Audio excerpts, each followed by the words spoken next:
Why on earth are we acting like Shakur Stevenson is this tiny figurine? I need to know. Team Crawford, by way of Bernie the boxer, right? He is telling Shakur Stevenson that he should bypass Devin altogether because Devin is basically too big, pause, and it would be such a disadvantage for Shakur. But Devin big as hell. I mean, look at him. Look, you can see how huge he is. He's big as hell. You know, he looked like, man. He looked like a damn near different person. He looked like a different fighter. You know. And I said it on my last live before he fought Brian Norman. Devin Haney big as hell. Shakur is not that big of a fighter. You know, he's not that big of a fighter. But at the same time, you know, like you said, it's business, and that's really the clause is so he doesn't come in at too heavy. You know, Devin might come in the ring at 170. Shakur gonna be probably about 147 when they fight. You know what I'm saying? So that's just something, you know, I don't knock him for saying it, and I don't knock him for believing in that, but just let that fight pass. You know, they should have fought at 35. Devin obviously didn't want the fight. So now, you know what I mean, since it's off the table now, let's just go ahead and go on about their business. You know, let's let Devin go be Devin.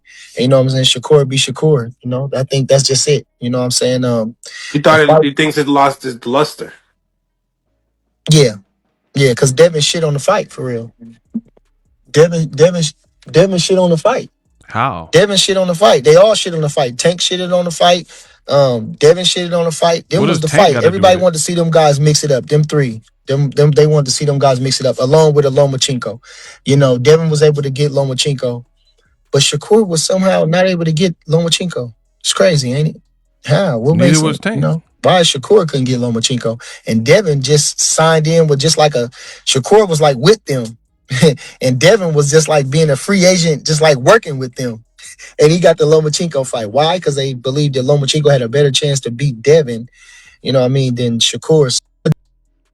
Or I don't know if I believe that, because I think, to be honest, George Kambosos, he had a little bit of steam and he hadn't taken a bunch of losses and he had just beaten Teofimo Lopez. So to be honest, I think Top Rank set Devin Haney up feeling that a 2-fight with Kambosos in Australia, they could do like they did to Pacquiao. I want to accept to my promoter, Bob Adam. I want to. They try to. I think they were going to try to Pacquiao Devin Haney, like the Jeff Horn fight. And had it been close, which Devin didn't allow that, then the scorecards probably would have been cooked, and Kambosos either won the rematch or retained his title in the first fight. So the facts aren't even like being outlined correctly. Bernie is talking about, oh man, why didn't Shakur get the fight? I don't think that Top Rank thought that Devin was going to get past Kambosos twice unscathed, to the point where they already had him for a 3-fight deal. So they just end up making it, maybe feeling like, okay, cool, Devin, we need them belts back because Devin has the belts because he beat Kambosos. Now we got to give that opportunity to Lomachenko. So I don't even really think it was about Shakur or whatever. It was more so about Top Rank wanted Devin to lose either to Kambosos in the first or second fight, in which he wouldn't have the belts. But then when he beat Kambosos and then beat him worse in the rematch, he had all the belts. So instead of allowing him to get it away, or if they contractually owed him a third fight, then they were like, all right, we're going to give Lomachenko an opportunity, a third crack at it to get them belts back for us. That's what I think happened. But I wanted to talk about Shakur Stevenson. Team Crawford, this is the problem. I feel like there's a lot of contradictions from Team Crawford. Always has been, right? Just to give you guys an example, because I am the best in the business and it's not even close. Anywho, that interview was from Mill City Boxing, so check it out. I'll put a link in the description. But for me, here's the contradictions from Team Crawford. One, Bud and his team spent the entire Crawford career talking about the belts, milestones, accolades, undisputed, multiple division champions. And then right before Bud retires from the sport of boxing, now suddenly he don't care about belts and he wages war in some political TKO versus sanctioning body stuff with the WBC. How do you spend your whole career showing us your trophy case with belts and then like try to dish on sanctioning bodies a week before you're about to retire? Suspect. Contradiction. You can't build up your whole career like, look at me, I moved up. Look at me, I was a champion in my first fight in a new weight class with Jeff Horn, who really wasn't that good. Oh, look at me, I got all these belts. Look at me, I beat Errol Spence, 2-time undisputed. Oh, look at me, I fought Madrimov, first fight for a belt. Belts, belts, belts. Now you don't care about the belt.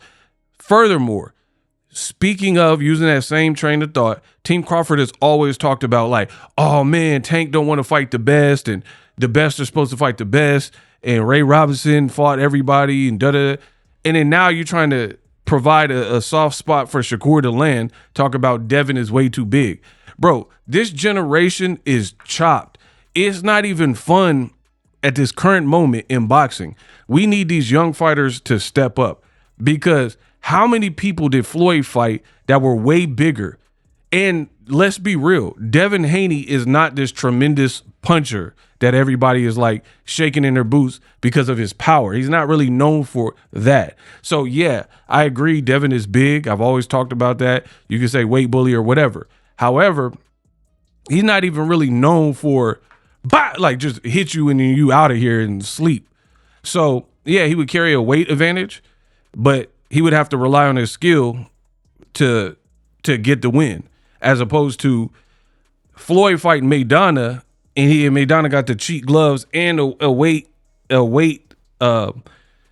advantage, or Canelo rehydrate a lot. De La Hoya, these are punchers with Mexican horsehair gloves in some of these fights, right? Fighting a smaller Floyd, but Floyd's skill separated him from the pack. But now you have Team Crawford trying to find aid for Shakur Stevenson. This generation is horrible. It's horrible. A horrible watch, because you got a guy like Shakur can't fight certain guys because they're his friends, namely Keyshawn. So give me 500 mil or I'll never fight Keyshawn. Okay, no one's paying you that, so you guys will just never fight. So he's been excluded. Then you got Tito Mercado, who's a puncher. You got Javier Herrera, who's a puncher. You got O'Shaquie Foster, who just had a great win versus Fulton. And Shakur will discount these dudes. Like, who are they? Nobody knows them.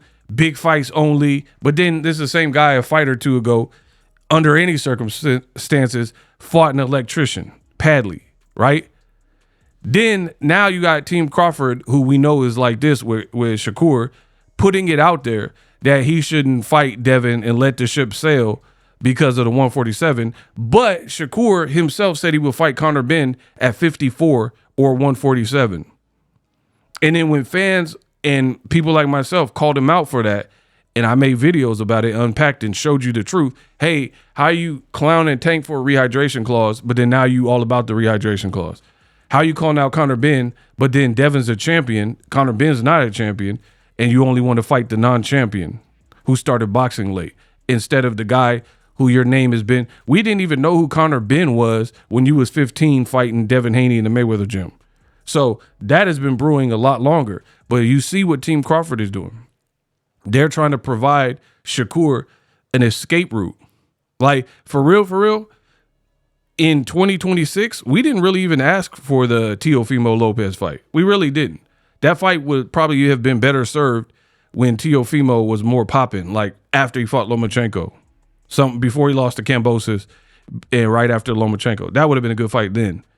Now it's cool. You got two names. It's still a good clash of styles, but they're trying to make Shakur seem like he's this Tiny Tim type of dude. But then when you look at pictures of Shakur, he looked almost as big as Crawford. And Crawford, over the last couple of years, has gone through transitions from 47 to 54 to 68. And every time Crawford is pictured with Shakur, he don't look like this small, like, leprechaun in the hood side. I want me shillings. There once was a man from a tribe.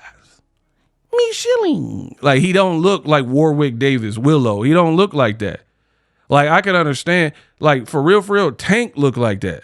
If you put Tank next to light heavyweights, like Bevo or something, he gonna look tiny.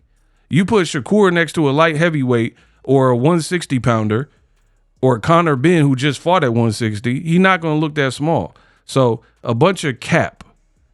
Subscribe.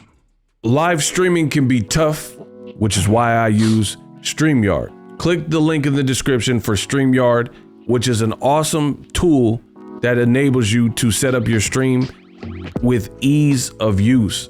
Get great results with live streaming. It's what I use.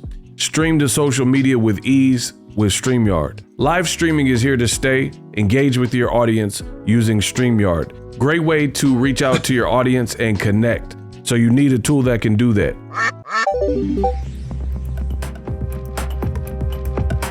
If you're new to YouTube and you're struggling to get views, one tool I can provide to you is TubeBuddy. I've been on YouTube over 10 years. I use TubeBuddy daily to crank out videos just like this one that you're watching. Learn how the pros do it with TubeBuddy. YouTube receives a lot of traffic, which also means a lot of creators, a lot of people putting out content. So you need to learn the ropes so you know how to separate yourself, especially if you're new, but even if you're a pro, use TubeBuddy. The link is in the description. Get more views, more subscribers, and a higher click-through rate, so ultimately you can realize all of your online goals. Use my affiliate link in the description and grow your channel fast.